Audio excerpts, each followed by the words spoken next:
لوگوں کی کڑوی کڑوی باتیں سننا، گرمی سردی برداشت کرنا، یہ ٹھیک ہے کہ آج اس مبارک محنت کے اندر قربانی ہے، لیکن اللہ کیا اس محنت کی کیا قدردانی ہے، اور کیسے اللہ پاک اپنی قدرت سے اس محنت کے کرنے والوں کو پورے عالم میں پورے دین کے زندہ ہونے کا اللہ پاک ذریعہ بناتے ہیں۔ اور سب سے زیادہ یہ کہ محنت کرنے والوں کو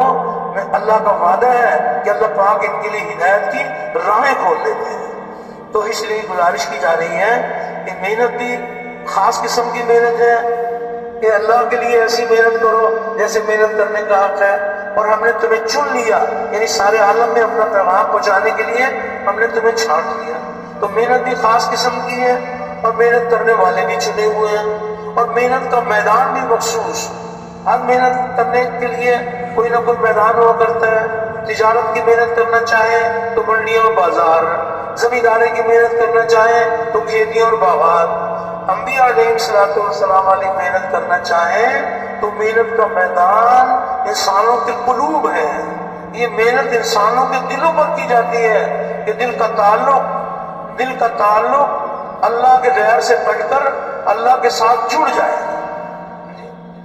دل کا تعلق اللہ کے غیر سے کٹ کر اللہ کے ساتھ جڑ جائے۔ تو حق تعالی شانہ جب کسی کے دل کو اپنی طرف پھیر لیتے ہیں تو جس کا دل اللہ کی طرف پھرا ہوا ہوگا، جسم کے سارے حصے اللہ کی طرف پھر جائیں گے۔ جس کا دل اللہ کی طرف پھرا ہوا ہوگا، اس کی زبان اللہ کے حکم کی پابند، اس کے کان اللہ کے حکم کے پابند، اس کی آنکھ اللہ کے حکم کے پابند، ٹخنے کونیاں پیشانی جسم کے سارے حصے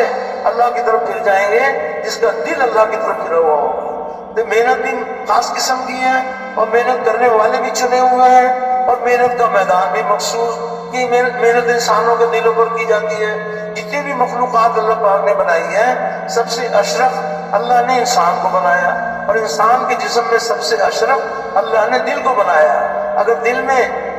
اللہ پاک نے اپنی قدرت دکھائی ہے کہ دل اللہ نے اپنے لیے بنایا ہے، جس کے دل سے اللہ کے غیر کا یقین نکلا ہوا ہوگا، حق تعالی شانہ کی ذات عالی کے یقین سے دل بھرا ہوا ہوگا، تو اللہ جل شانہ اپنی قدرت دکھائیں گے کہ جسم کے سارے حصے اللہ کی طرف پھر جائیں گے۔ تو اللہ پاک ہم سب کی تربیت فرمائے کیسے اپنے مالک کو راضی کرنے کے لیے اس مبارک کام میں قربانیاں کی جائیں، کس قدر اللہ پاک حق تعالی شانہ راضی ہو کر ساری دنیا میں دین کے زندہ ہونے کا ذریعہ بنانا چاہتے ہیں۔